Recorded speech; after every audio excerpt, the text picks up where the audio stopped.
Hola, mi nombre es Ricardo da Silva y los voy a estar acompañando en esta presentación de valor del dinero en el tiempo. Entonces, para ello, comenzamos con la presentación.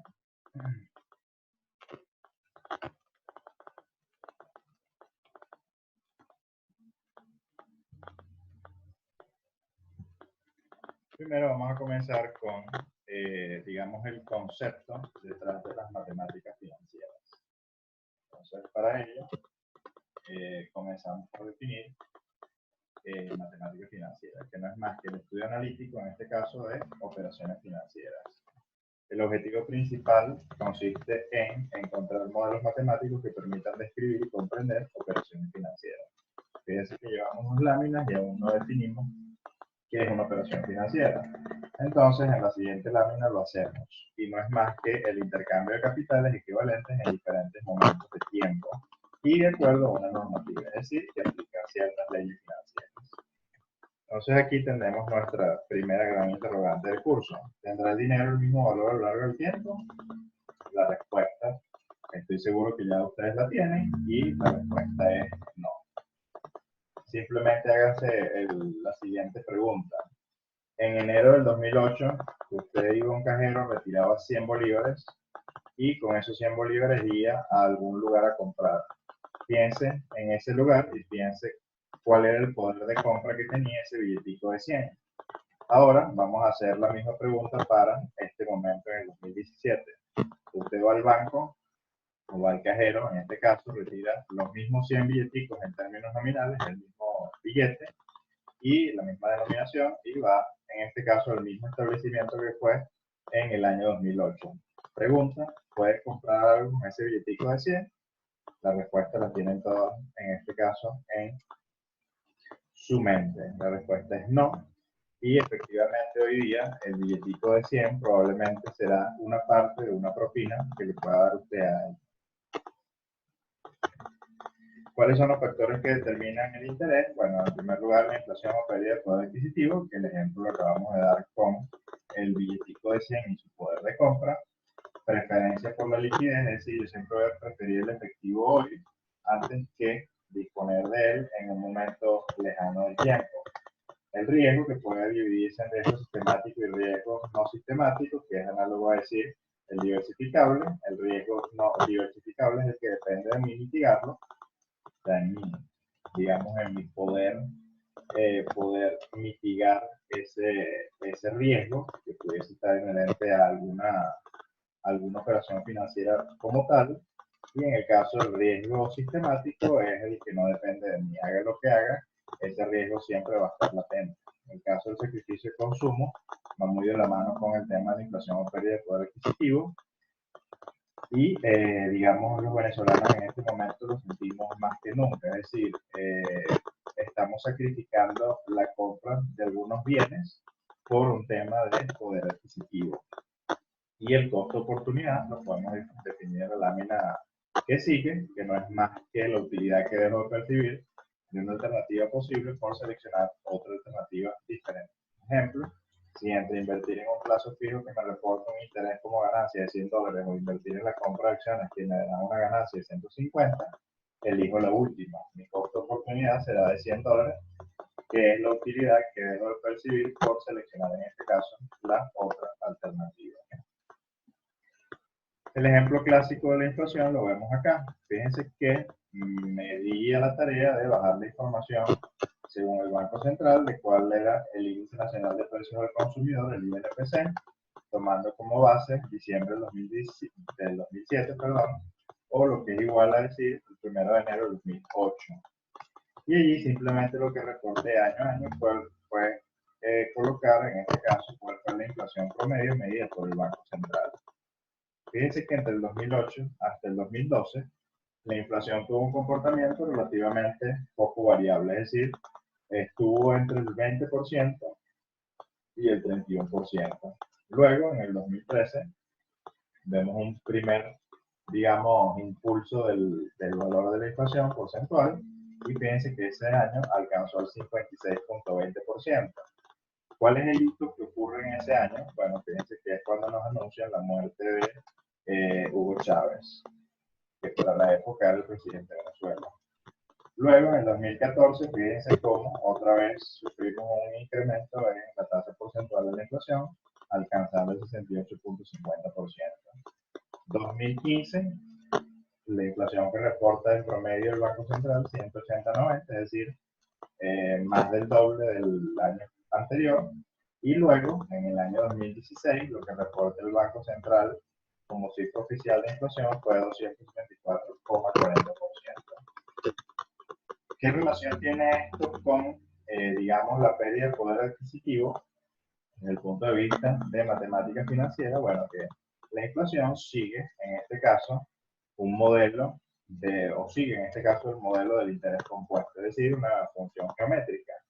Y esto simplemente lo que te lleva es a la siguiente gráfica, donde podemos demostrar que el 1 de enero de 2008, si tú sacabas un billetico de 100, con ese billetico de 100 tenías el 100% en este caso de capacidad de compra. Y luego, cuando lo vas castigando año a año con la tasa de inflación que te va quitando poder adquisitivo, vemos que poco a poco, con el transcurrir de los años, fíjense cómo ese poder de compra se ha ido, digamos, destruyendo a lo largo del tiempo, al punto que matemáticamente, si queremos sacar una relación al día de hoy, es decir, el 1 de enero del 2017, tenemos un menos 4.24% en este caso de ese valor en función del 100% que tenía el 1 de enero del 2008. De otra manera, que un bolívar de enero del 2008 equivale a menos 0,0424 bolívares en enero del 2017. Matemáticamente esto puede tener sentido, pero desde el punto de vista económico, financiero, no tiene ningún sentido porque no existe ningún billetico de menos 4.24 bolívares. Entonces, aquí, digamos, lo que nos está diciendo la gráfica desde el punto de vista matemático es que hoy día con el billetico de 100 no compras absolutamente nada. ¿Okay? Un ejemplo, fíjense que aquí tenemos la foto de Zimbabue en el año 2009. Este billetico que ustedes ven acá, de 100 billones de dólares, con esos 100 billones de dólares de Zimbabue, tú podías comprar únicamente estos 3 huevos. Ahí vemos el efecto demoledor de la inflación en una economía. Luego, si nosotros tomamos como, digamos, cierta la información del diputado actualmente José Guerra, también fue ex trabajador del Banco Central de Venezuela, él dice que en el último año la inflación que le enviaron como datos no oficiales de el Banco Central de Venezuela fue de 550% la promedio. Si uno toma este valor como cierto, entonces la gráfica, fíjense cómo cambiaría. Es decir, que en vez de tener un menos 4.24 en enero del 2017, vas a tener un menos 10.95% con respecto al 100% de enero del 2008. Es decir, que un bolívar de enero del 2008 equivale, según esta hipótesis, a menos 10,95% de su valor en enero del 2017. Y si queremos un escenario aún más pesimista, nos vamos a Fondo Monetario Internacional, que reportó para el caso de Venezuela una inflación de 720% para el último año.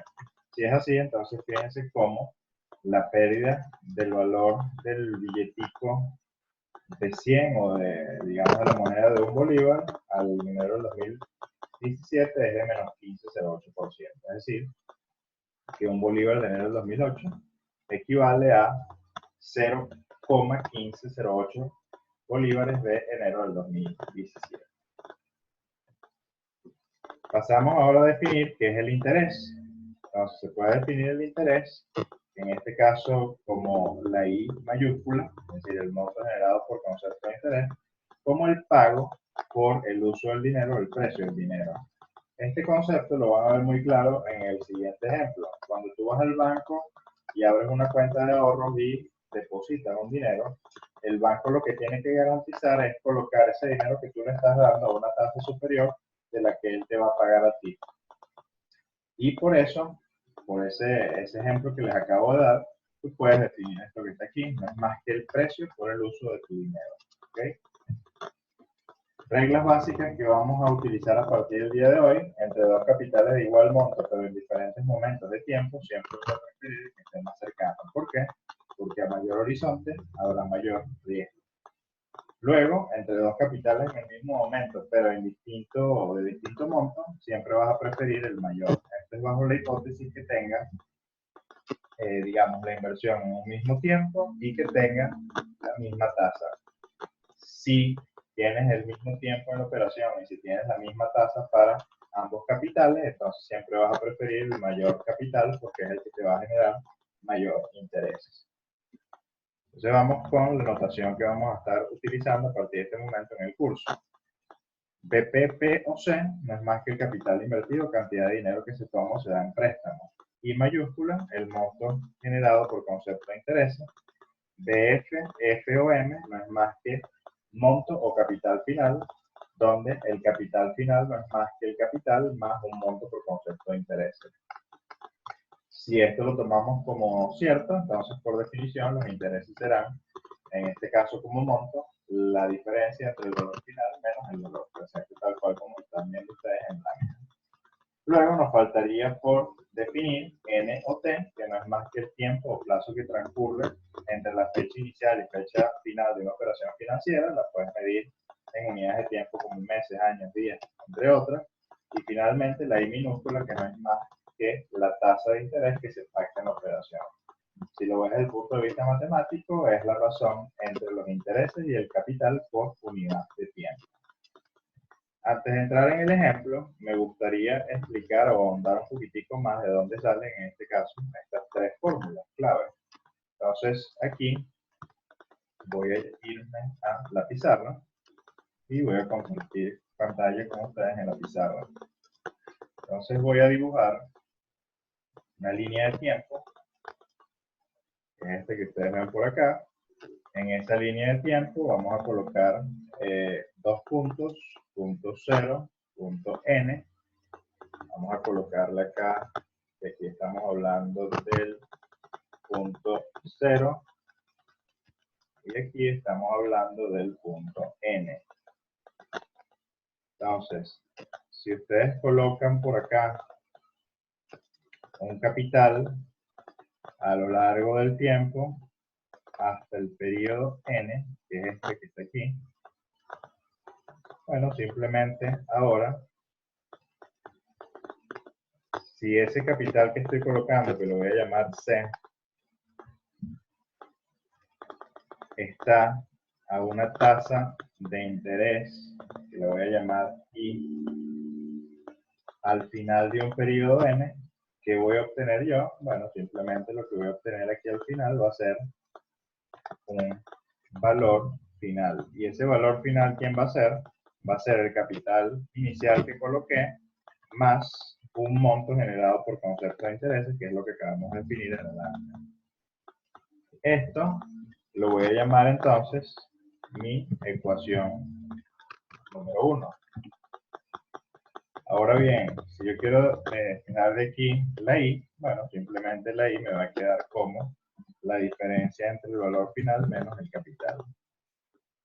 Ahora bien, fíjense que si nosotros tomamos la tercera lámina de esta presentación, fíjense que cuando definimos una operación financiera dijimos que era el intercambio de capitales equivalentes a lo largo del tiempo, aplicándole ciertas leyes financieras. Eso se traduce en lo que es el cálculo, en este caso, del monto por concepto de intereses, que no es más que el capital que tú colocas originalmente en una operación, multiplicado por la tasa a la cual se pacta la operación, de acuerdo a una normativa, y eso lo multiplicas por, en este caso, el número de periodos en el cual aplica, digamos, esa tasa y se le aplica a un capital determinado. Esto es lo que yo estoy llamando aquí la ecuación número 2. Fíjense que si ustedes piensan ahora sustituir la ecuación 2 en la ecuación 1, resultará lo siguiente.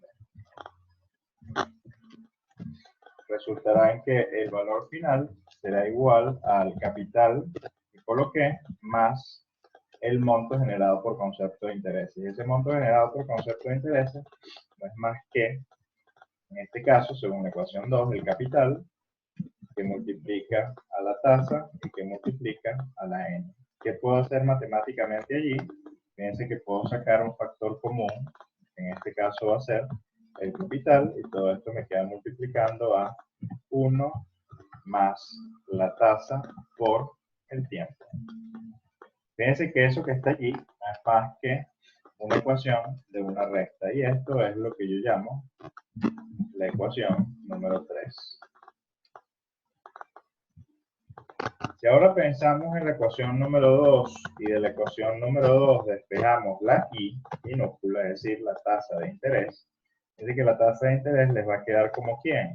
Les va a quedar como el monto generado por concepto de intereses dividido entre, en este caso, el capital por unidad de tiempo.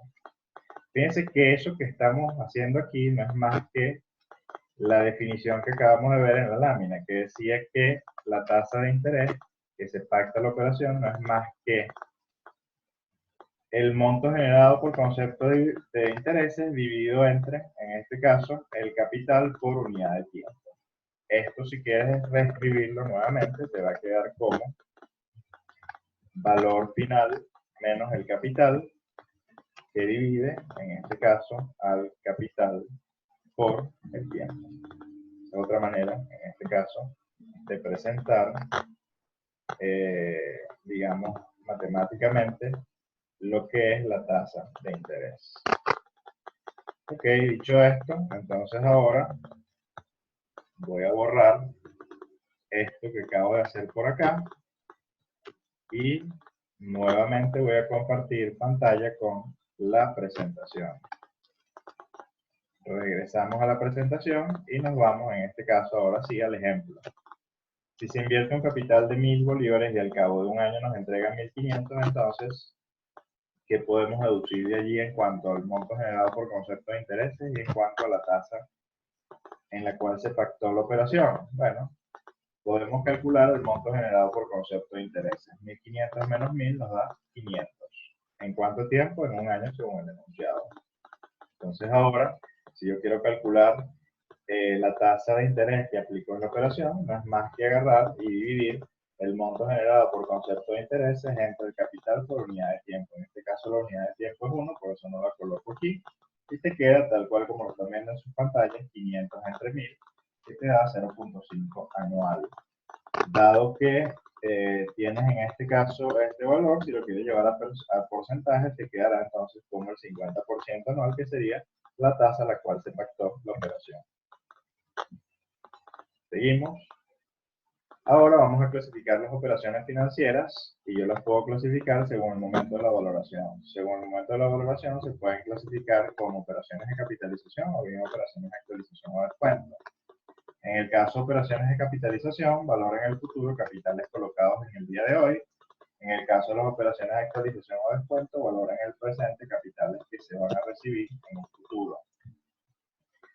Según la ley financiera que se le puede aplicar, yo puedo tener operaciones a interés simple, que implica en este caso que los intereses no van a generar intereses, y únicamente el capital es lo que me va a generar, en este caso, un monto por concepto de interés.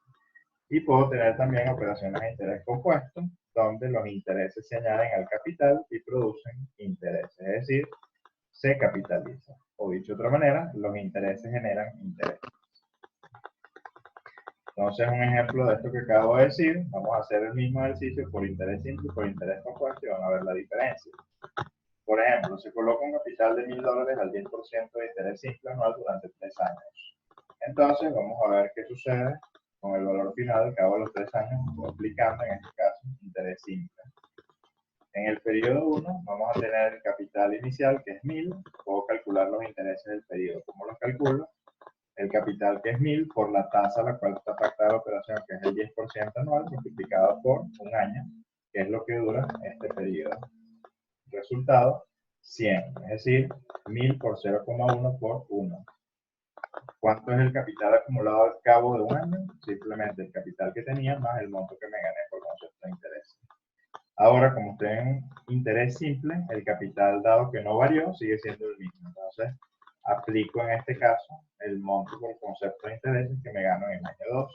Como el capital no varió, entonces el monto por concepto de intereses sigue siendo el mismo, dado que la tasa no varió. Resultado, capital al final acumulado en el periodo 2, 1200. Finalmente vamos al año 3, dado que el capital tampoco varía y dado que la tasa tampoco varía, entonces lo que me gano en un año va a ser lo mismo, serían 100, y el capital acumulado que vas a tener al cabo de los 3 años sería 1300. Es decir, ¿qué es lo que notamos en este modelo? Que los intereses periodo a periodo siempre van a ser el mismo monto, así 100, 100, 100. El resultado, valor final aplicando interés simple a esta operación nos da 1300.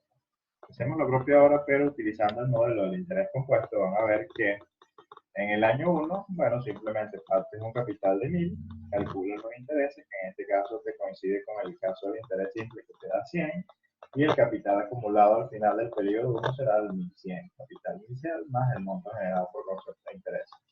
Ahora sí, como el capital final en el periodo 1 será el capital de arranque en el periodo 2, dado que ahora los intereses generan intereses, entonces sobre este nuevo capital en el periodo 2 voy a calcular el interés, es decir, 1100 que multiplicará ahora la tasa del 10% por el periodo que estamos trabajando. El resultado, 110 bolívares, o 110 dólares en este caso.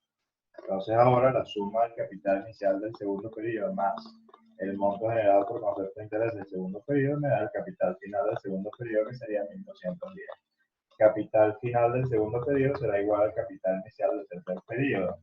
Calculo sobre los 1210 el monto por concepto de interés, que sería 121, y el resultado me da como capital final en el periodo 3, 1331. Es decir, no sé si cuando comparamos el valor resultante en el periodo 3 en el periodo compuesto y utilizando el interés simple, el mayor nos da el interés compuesto con 1331. Y fíjense, la otra diferencia que tenemos es que los intereses del periodo